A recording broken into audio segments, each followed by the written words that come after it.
On June 20 of 2013, at the New York Athletic Club in Manhattan, United World Sports held a news conference to announce their new partnership with the Varsity Cup and NBC Sports.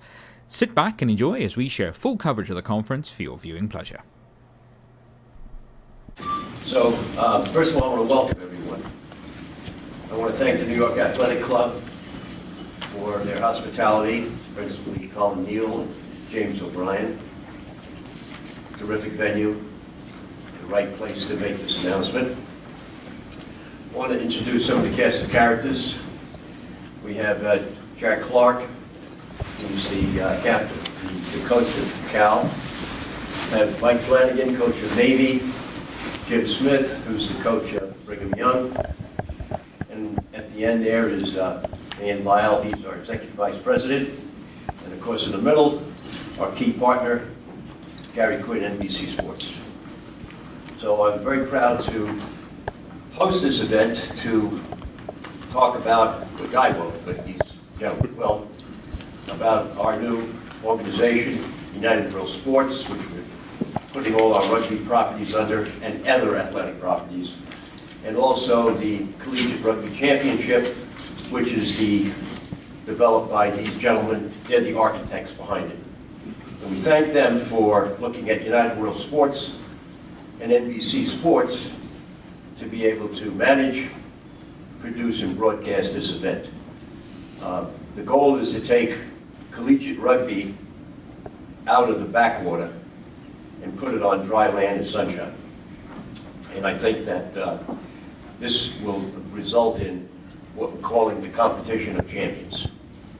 So without any more to do, what I'd like to do is bring up John First, President of United World Sports, and Jeff McDowell, his Executive Vice President.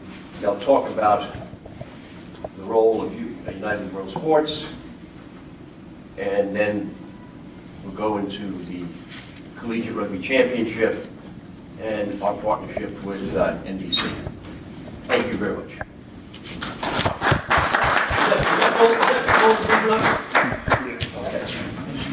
So thanks for coming, everyone. I know everyone here. United World Sports is the company that we now will have the Varsity Cup Series, including the Varsity Cup Championship, which is the competition of champions, and that'll be the theme of the day today, as well as our other properties that we already know, the USA Sevens in Las Vegas, the Collegiate Rugby Championship in Philadelphia.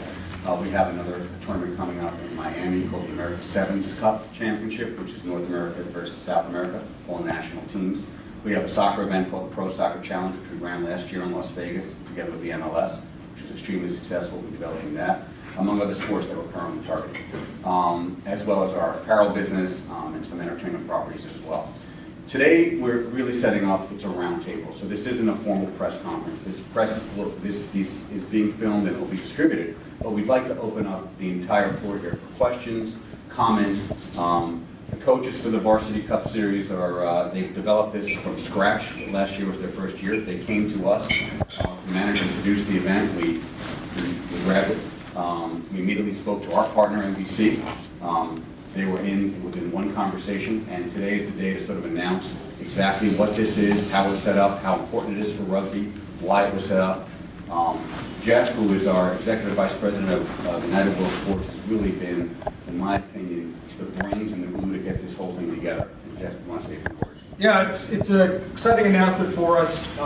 Having built several great events in the Collegiate Rugby Championship, the USA Sevens tournament, obviously in Las Vegas, it made sense for us to create a corporate structure that allowed us to operate in different sports and different events outside of the traditional events that we built the business on initially. So my background comes from the sports business.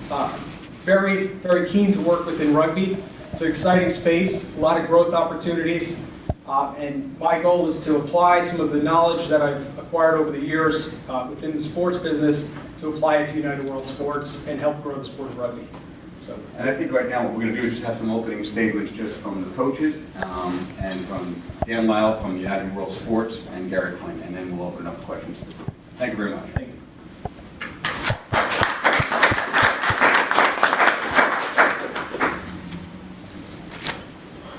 Well, I guess I'll start. I'm going to left.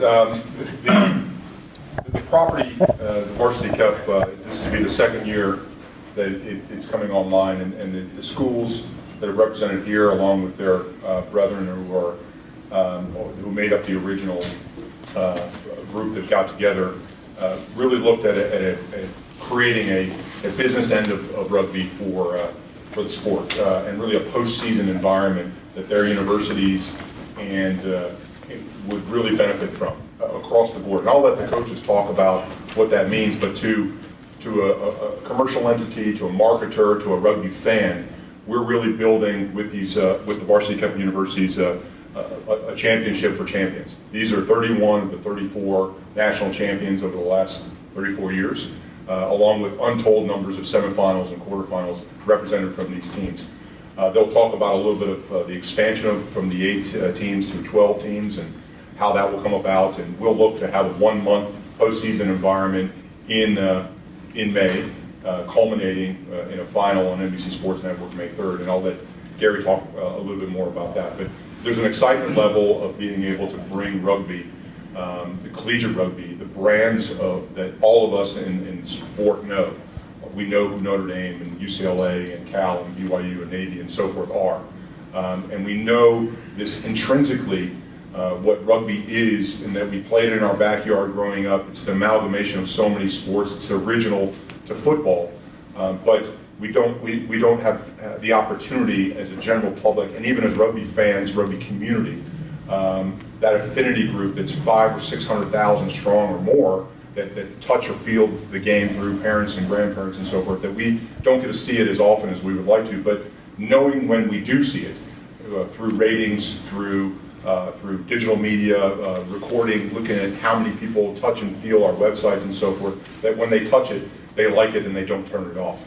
So the exposure of those dynamic brands, these dynamic brands, in combination with a wonderful partner, let's not take away that the slam dunk here is that NBC are extremely excited to produce and promote with all of us the best brands in sport in the rugby space, and that is why we're here today, and that will allow the United World Sports, these universities, and NBC to really continue an upwardly mobile pathway that we've established over the last few years in the sport, in that dynamic. So with that, Gary, maybe you'd like to have a little opening about NBC's participation. Thanks, Dan. I think some of you in the room have heard us say this from John Miller to myself. We made a commitment to this sport over 4 years ago, because of its inclusion in the 2016 Olympics. We didn't know much about the sport, admittedly, but through our partnership with United World Sports, we quickly fell in love with the sport. We created a national platform on the collegiate 7 side, and we couldn't be more excited and thrilled with what we've seen from a participatory, the growth of participation here in the United States, the quality of play on that collegiate 7 side. I think Coach Clark would agree. The quality of play over the last 4 years has markedly improved, and it's been a great thing for us to see. It's also opened the door for us to get the rights to the Rugby 15's World Cup, which we had in 2011 and 2015. So it's opened a whole new frontier for us, which we couldn't be happier. I mean, we're so excited about the growth potential of the sport. Obviously, having some of the collegiate 7s athletes starting to participate on the national team is a great thing to see. But we think that this showcasing the best of the best on the 15 side is the next step in a natural progression in our partnership with United World Sports. Obviously, we love telling the story of Jack and the legend that he's created with the success at Cal, and we're looking forward to showing the 15th part of that, the legend that he's built, come May 3rd of next year. Our coverage May 3rd of next year will be 4 to 6:30 live. Again, it's great live programming for us, and we love it. It's going to be a great thing for the sports network, and we're looking forward to starting out showcasing the championship game of these great brands, of the coaches that bring their athletes to a national stage. And we're just very excited about it, and we think it adds another nice layer of rugby exposure on a national level for our partnership for the sport. And we're excited about the first year, and hopefully it'll be the first of many successful years into the future. So thank you. Great. Thank you, Gary. I guess I'll start from my right to left. The origination of the Varsity Cup idea came out of David Smith from BYU of bringing some like-minded peers together to create this postseason dynamic. So I'll go from Dave and then to Mike and finish with Coach Clark on the end there, and then open it up to conversations, but to talk a little bit about why they're in the competition, what they've formed in partnership. Good morning. As mentioned, my name is David Smith, and I am the head coach at Brigham Young University. I can't tell you how happy I am to be here today and to actually see this happen. It's a great opportunity and one that we're very grateful for, to partnership with United World Sports and NBC and moving the collegiate game of rugby to a whole new level. As mentioned, we just concluded the first year of the Varsity Cup. It went very, very, very well. The games were good, the competition was good. What our whole goal with the Varsity Cup to do was give the participating teams a superior platform to show what we could produce on the rugby field, and I think to a large extent we did that this year. But now with this partnership, I really firmly believe that we're going to take this to a whole new level, and that is an exciting prospect for the game of rugby, especially within the colleges here in the United States. So we're very excited, we're looking forward to it. You know, the teams that participated in the Varsity Cup this first year are all great teams, as has been mentioned as well. 31 of the 34 national collegiate champions were won by one of those teams. Also, Final Four appearances. I mean, it's definitely what we feel is a true competition of champions. So we're just looking to grow this, to make it even better. And I think working with United World Sports and NBC gives us the opportunity never before that's been had to do that. There were 8 initial teams in the first year of the competition. We have added 3 more for this next year, with a 12th team to come on board. The 3 teams that we will add for the second year are Texas, University of Texas, Clemson University, and the University of Utah.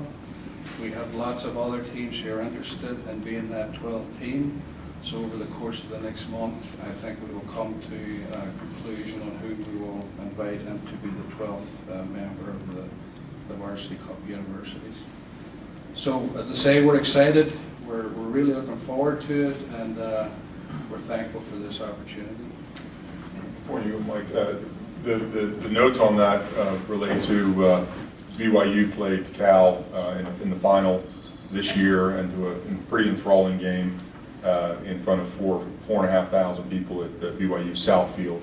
And the athletic director, Tom Homo, walked up to Dave after the game and said, well, how do we get this into the stadium, into the main football stadium next year? And that leaves me with the ability to, that the super regionals that they had at Navy Marine Corps Naval Memorial Stadium and UCLA drew similar type of exposure on those campuses, and we're looking to build a campus environment. And our final is, we've already been solicited by several cities from a perspective of where we would hold our final in potentially a non-campus environment or a campus environment, places like Houston and San Jose and Salt Lake and others that are, you know, those MLS environments are all people that are starting to raise their hands up. So it's good to have not necessarily a frothing, but an environment where you've got a product and people are asking you to bring the product to them, versus trying to go out and solicit that. And you know, people, when the athletic director of BYU regularly puts 60 or 75,000 people in a football stadium, walks up and says, "Hey, let's open this dynamic." That's what this type of partnership really enables. And I think that's one of the big reasons why Gary and John at NBC have seen that they're being part of the game, NBC being part of the game, changes the landscape for these universities, for these men and women that play the game. Mike? Yeah, first I want to thank United World Sports and NBC for their partnership in the Varsity Cup. That's pretty important. This is where we thought that American collegiate rugby could be when we started looking at the Varsity Cup model. Thanks to David and Jack for really driving the train. Also, with Naval Academy, they get where we want to go, and they're extremely supportive from the athletic side. Our athletic director is all in as far as our rugby program is concerned, to the point where we hosted a super regional at Navy Marine Corps Memorial Stadium. We had Notre Dame and Cal, and we played Dartmouth, and it was extremely successful from the athletic viewpoint. As a matter of fact, assistant AD came up to me after the match and said this was the first time that we got Notre Dame to ever come to Annapolis. And every time we played them, we got to play them someplace else. But the rugby team showed up and walked on our field, and their football team has never done that. So this was a big coup as far as they were concerned. So we see where collegiate rugby is and where we want to go, and these are the schools that we want to partner with.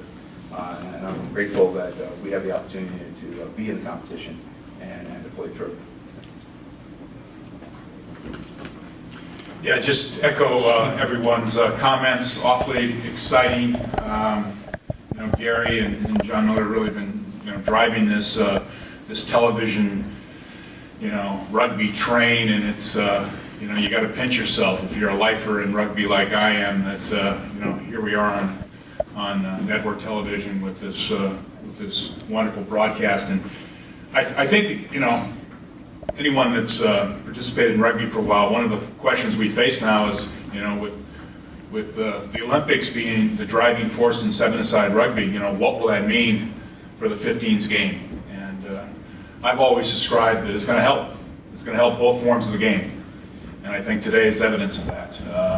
We're able to take the Varsity Cup to this new platform, and my takeaway quote was from John, out of the backwater and onto dry land with sunshine on his back, and I couldn't have been said any better. And the Varsity Cup universities are over the top excited about this opportunity, and we've been making a bit of this 31 of 34 national champions, this idea that it's a competition of champions. I got a text a while ago, 69 Final Four appearances from Varsity Cup teams. Sustained success, 17 runner-up finishes. So it hasn't just been the championship. These teams have been the backbone of college rugby in the United States, and we're really, really happy to take this thing to the next level. We're really happy to have not just teams that have had decades of success, but who are the next up-and-coming teams. And we've been able to identify them and to include them in our competition as well. So, the competition for this final spot to create 12 teams, a 4-team expansion from our first inaugural season is just really exciting. I can't wait to find out who that 12 team is going to be and welcome them into this competition. And I appreciate everyone's success. Thank you very much for coming. Appreciate it. So with that, we'll open it up for questions, and we'll just go around the room until we'll hit a 10 or 15-minute barrier, and then if we've got any more offline conversations we can do after that. So I'll open it up to the room. First, Beck. David, when you were helping form the Varsity Cup, were you always thinking about the possibility of partnering and having the games broadcasted? Was that always part of the plan? Yes, very much so. That was something that we wanted to get to. As Coach Clark and I talked a lot at the start, that was the goal, was to put a product on the field that somebody would want to put on the TV. So absolutely, that was one of our goals starting out. Just a question to open this up. Why did the Varsity Cup series, the Varsity Cup Championship form? Where were the teams playing before? What was the rationale behind really setting this tournament up and this postseason tournament? I know we've had discussion, but I think for the group, I think everyone has to understand why this series and this championship came about. Maybe Jack, you want to take that one? I think it's just an opportunity to create a new platform for postseason college rugby. We were playing in an existing competition that we thought could improve, and this is a really interesting window of time right now in college rugby, and we think we need to create a vehicle that can get in mainstream newspapers and media. And so we were just trying to improve the existing competition that was being run by USA Rugby, and we're members in good standing with that organization, but we think that we can, with partners like United World Sport and NBC, we just think we can create a better mousetrap. Great. Will these teams that are competing in the Varsity Cup also be competing in the old Division 1A, Division AA process, so they will be a separate entity from those teams that, or will they be a separate entity from those teams that will still? Those are competitions where it's not about entity, I don't believe. If you're, the Varsity Cup postseason will be our national championship. It will be the pinnacle of our season. We'll play through regular seasons, and then we'll head towards a postseason, which will be a knockout tournament, single elimination, business end of the year, everything on the line, and all of the teams in the Varsity Cup, that will be the pinnacle of their season. Gary, so you said once the Rugby Sevens was inducted into the Olympics, you kind of committed to the sport. What was it about this 15s competition? Well, I think it's the best of the best on the collegiate side, and we're always looking to add great live content. And as I said to you, I think we've learned a lot over the last 4 years, and kind of all of our production people have fallen in love with the sport, not just on the 7 side, but on the 15 side. And look, it's one of the most popular sports in the world. It's underserved here and domestically. And I think we feel even more bullish on trying to provide a national platform for just from what we've learned over the last 4 years. And the true nature of the competition is something that it sounds kind of idealistic and corny, but the fact that there's no rah-rah, look at me, these guys beat the snot out of one another, shake hands, and walk off together arm in arm, that it means something within our shop. And it's really cool to see. It's been a teaching tool for our production people, because they didn't know anything about it 4 years ago. And they're like, what do you mean we're doing rugby?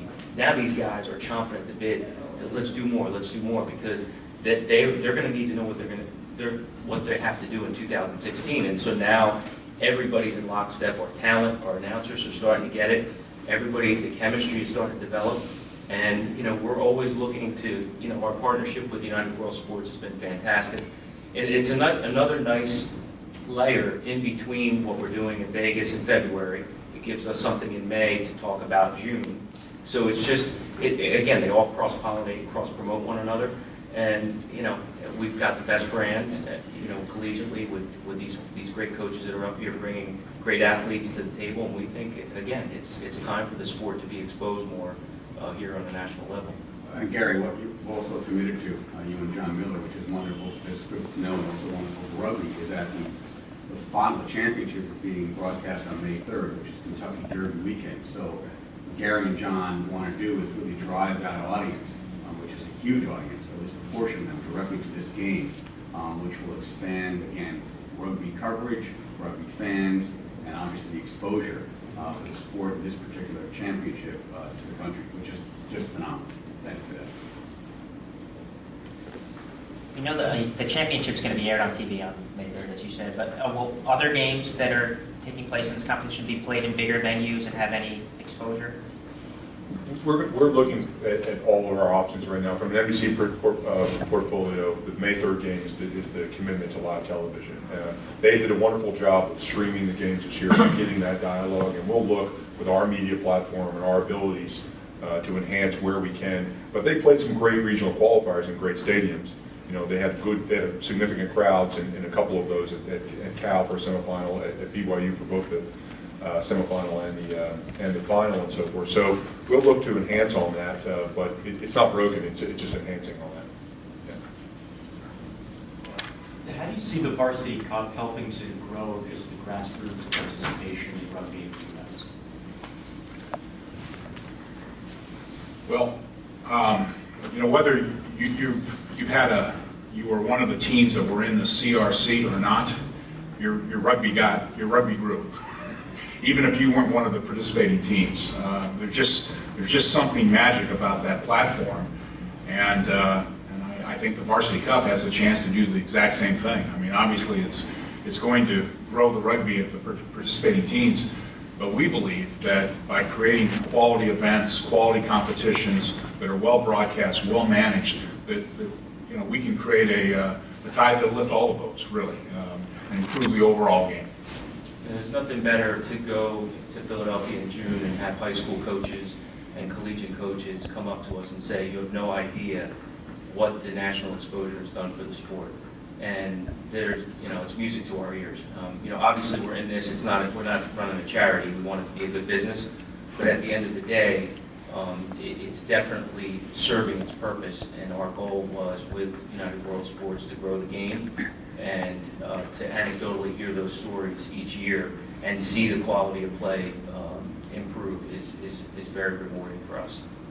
Our team, Donald Walsh and Joe Rosen, who facilitate the Collegiate Rugby Championship, and Dave Hodges, who we brought on recently, and working with teams and so forth, we've heard practical, real, firsthand moments of, hey, I'm a coach at a university, and my athletic director called me while he was watching it. My athletic director, from a UCLA, from a Notre Dame, and we've seen fields being built, and we've seen, now, we're not the sole reason, so forth, but we are certainly a magnificent shop window for a complete validation for the hard work that many, many, many people are putting in. And I think that ability to have that real window of real practical ha-ha for people that are, hey, I know that sport, but I've never really seen it to any real level domestically. When you think rugby from a production perspective, many people often thought of Twickenham or Ellis Park, or these global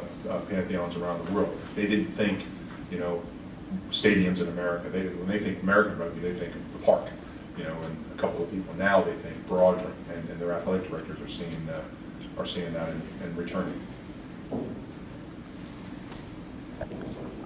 Mike, you said that your AD was impressed with Dartmouth coming down. Do you see that translating into any other kind of on-campus benefits? Oh, absolutely. They actually Notre Dame. But no, I think that our athletic department gets what we're doing as far as rugby is concerned. And they support us. We've gone out of the club sport model. We're under the athletic department, under the AD. I mean, it's a good deal for us. They get the game. And for us to bring in schools that mean something, Cal, Notre Dame, Dartmouth, they see the value, and they're fully supportive of that. Well, what's going to be your thought process on selecting that last team, and for that matter, like the next 4 teams for like 2015? Is it going to be like economic based, or is it going to be on quality play? Because there are some schools that are less known, like University, that may have enough talent to play, but may not have the TV exposure.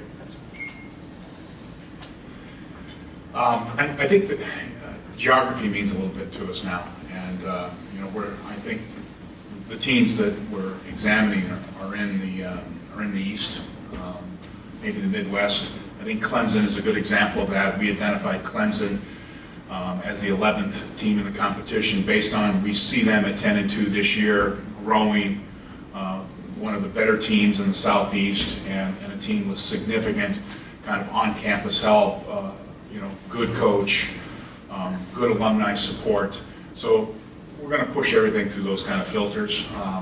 But in the perfect world, I think we get a team from the East, in the East region. Looking at a few teams there.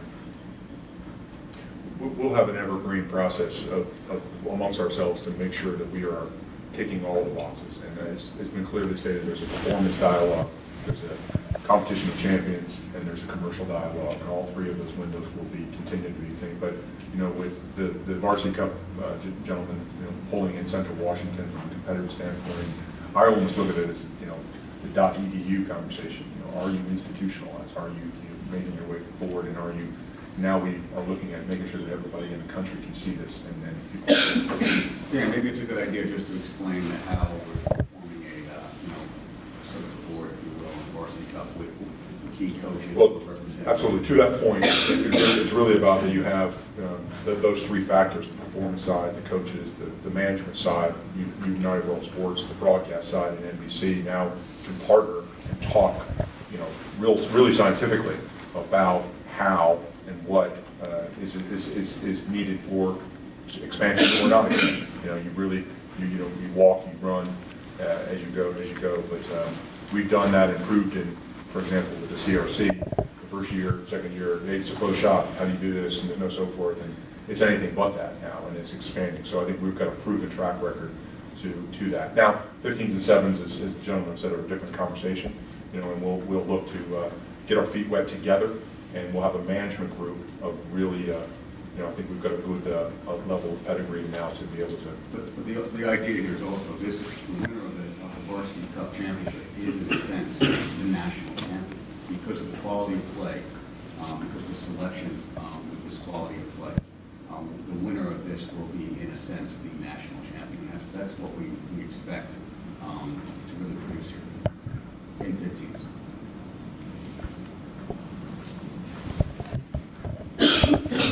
Matt Roberts from Rugby Law. First, a couple kids went to West Point and all. I hope you guys are going to keep the door open for Army and keep a dialogue going with them. That's just a plug. It'd be huge for the academy and for the kids that play rugby up there. Second thing, along with that, I've noticed that if you're playing your regular season and you're going to this Varsity Cup, clearly an elite competition that will be defining for rugby union at this level for the nation. How are you going to manage what I see as one of the major problems is that as Navy and Army and, you know, they play a very disparate group of talent. You know, it's great to go out and beat somebody like, you know, 60 zip, but it also does a lot of harm in terms of your ability to go to a Varsity Cup and then show up on the field against Brigham Young or Cal. So are you planning on some games between the 12 interseason as well? Or are you going to just go for the regular season and then just go right to the Varsity Cup? Are you? Yeah. No, we're in dialogues with Notre Dame. In fact, we'll play them in the fall. We're in dialogues with Dartmouth. We'll play the home and home with them. There's also some other schools that are traditional rivals of ours. Penn State, we played those guys on a regular basis. Ohio State, we played those guys on a regular basis. And we'll continue to schedule those matches that will lead into the Varsity Cup competition. And obviously Army and Air Force. Those are, I mean, we've got to play those guys, right? Right. You guys want that, right? Right. I don't. You do. If I could just one quick follow-up. Is this possibly leading to scholarships and, you know, going out and recruiting players into the colleges? You know, I know Arkansas State's, you know, emptying South Africa of late. You know, is that an avenue that might help the game out? Of course, Navy, that's not a question for Navy. I can't touch them. They can go anywhere they want, they just can't come here. You know, as far as scholarships, I don't know if that's ever going to be a reality, to be honest with you. I know at BYU it's not going to be. So what we focus our time on is getting a good enough team and a high performance environment to where what we do on the field will attract young men to come and want to play for us. And you know, when you look at the college sport landscape, you know, when you get into scholarships and things like that, I think it's not a great time for men's sports in America to look at scholarships. And as far as, you know, your question, Mike, as far as our schedule, BYU will be the same way. We're in the middle of the country there, at the foot of the Rocky Mountains. Sometimes scheduling for us, you know, is an issue from time to time, but over the last few years, we've definitely been able to widen our horizons when it comes to a competitive schedule, because what we're looking to do is put our young men in an environment where they're going to be tried on a weekly basis. So, you know, for us, we will continue to look at, we're close geographically to the PAC conference teams, so we'll play 3 or 4 of them a year. Air Force Academy is a traditional rivalry for us, the University of Utah. So we will definitely look to be challenged on a regular basis during the regular season, and then that will prepare us to be ready for the Varsity Cup games. I think there's a wonderful dialogue going around where universities are taking control of managing their schedule and looking at traditional dialogue, Big Ten, SEC, ACC, Pac-12, and looking at that dialogue, combining it with their regional traditional rugby competitive landscape, as well as other traditional competitors within their traditional sports models, i.e. Cal versus St. Mary's and so forth in their environment, or the Wasatch Cup between Utah and BYU. Those are completely on the board. They're commercializing those games. They're getting great draws. They're building value behind those. So this is not a standalone. We're creating the competition for champions at the top of that, and really giving that the full footprint that it needs and deserves. Bob Phillips, Dartmouth. The comment on recruiting as a result of the CRC, I think you're now seeing at a place like Dartmouth that we're able to recruit some top players who are making contributions at every level. So definitely the sport is growing, and we're able to attract talent into it, which only makes all of us better.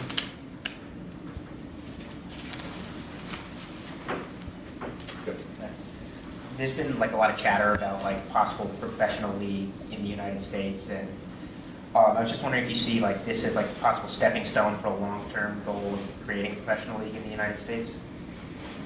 Well, the professional league is obviously a completely different animal from what we're talking about, but these are the incubators. These are our high-performance environments. Our universities patrol and put on our Olympic teams just about every Olympian. It goes through our universities in every other sport.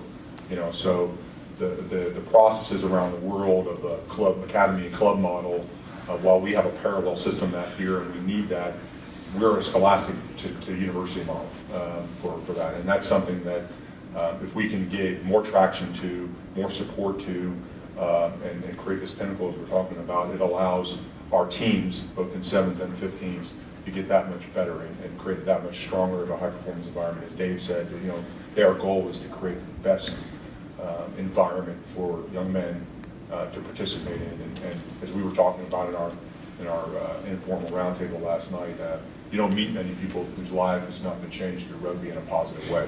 You don't walk up to anybody and go, "Oh, did you have a bad experience in rugby?" It changes lives, and the Olympic inclusion opens that dynamic up to the American community at large, not just the American rugby community.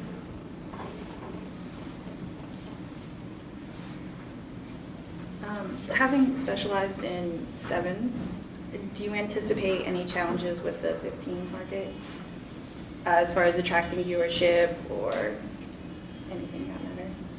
Well, we've worked hand in glove with NBC in 2011 in the dialogue around the 3 World Cup games they did from New Zealand, and got almost 1 million people 18 hours later, for a final and a few things. We worked with Universal Sports. These gentlemen have worked on several different 15s competitions over the last 15 or 20 years, and some of our staff have done the same thing in different roles at different times. So I think that we've got a broad-based experience level to really create a good dynamic. And as I said, the three parties working together is why this makes a lot of sense. And really that collaboration is something that I hope is something outside of the dynamism of the NBC dialogue is really that collaboration is, I hope, what comes out of this to the American rugby community, that people want to work together and grow what's going on. Yeah, I have a question. Do you see the Varsity Cup Series morphing into something like they did in football with the Bowl Championship Series?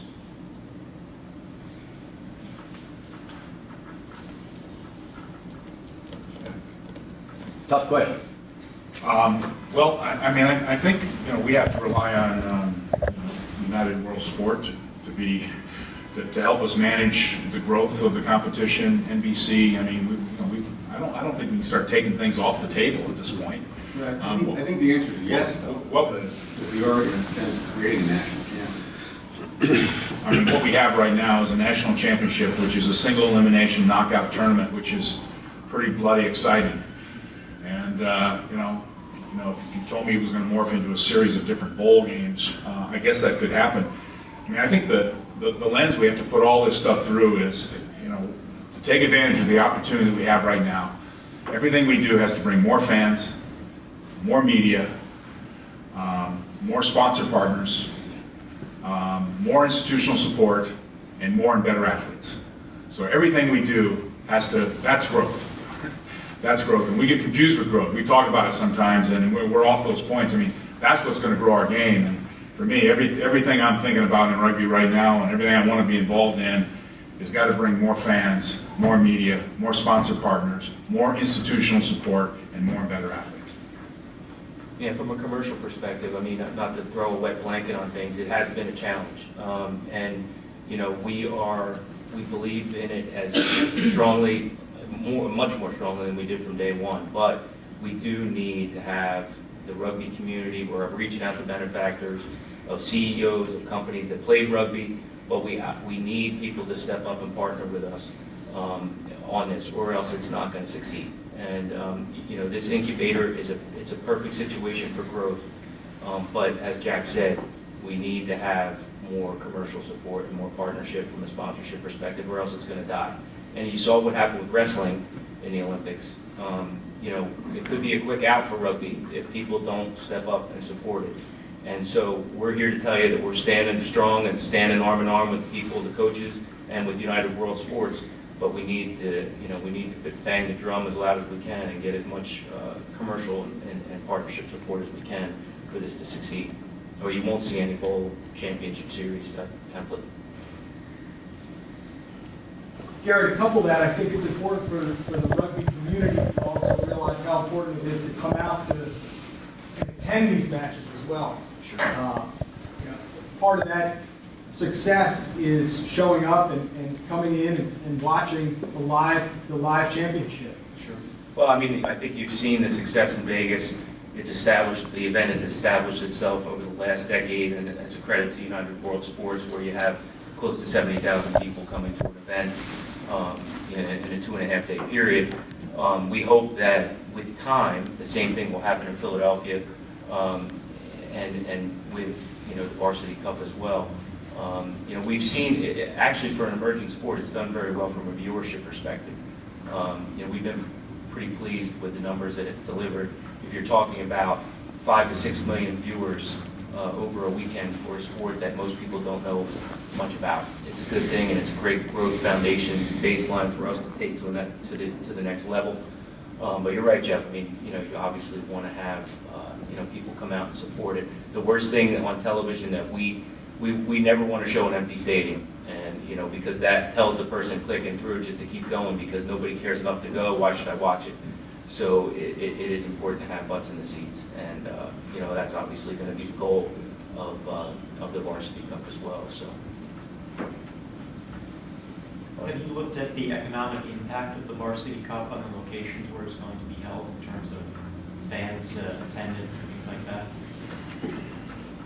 We don't have any firm demographic numbers or economic impact numbers, but what we saw in 2011 calculate BYU at Rio Tinto Stadium to 11,000 people.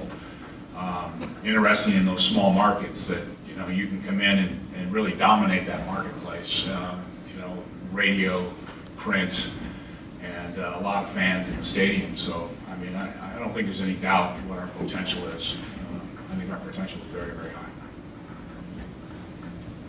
Dave, do you have a target number of teams that you'd like to see, say 5 years down the road, 10, 32, 64? Have you thought that far over?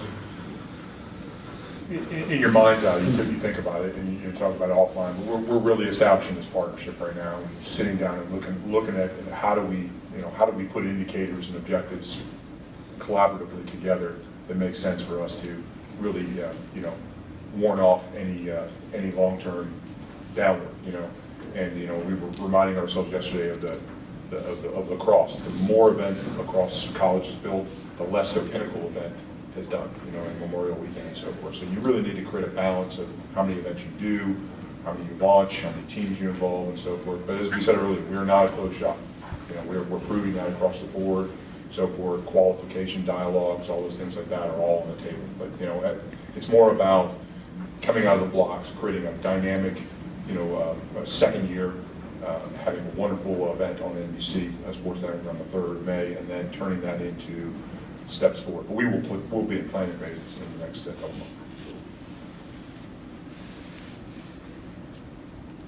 Great. Well, with that, thank you very much. Everyone will be available. We'll take a picture or two. And we'll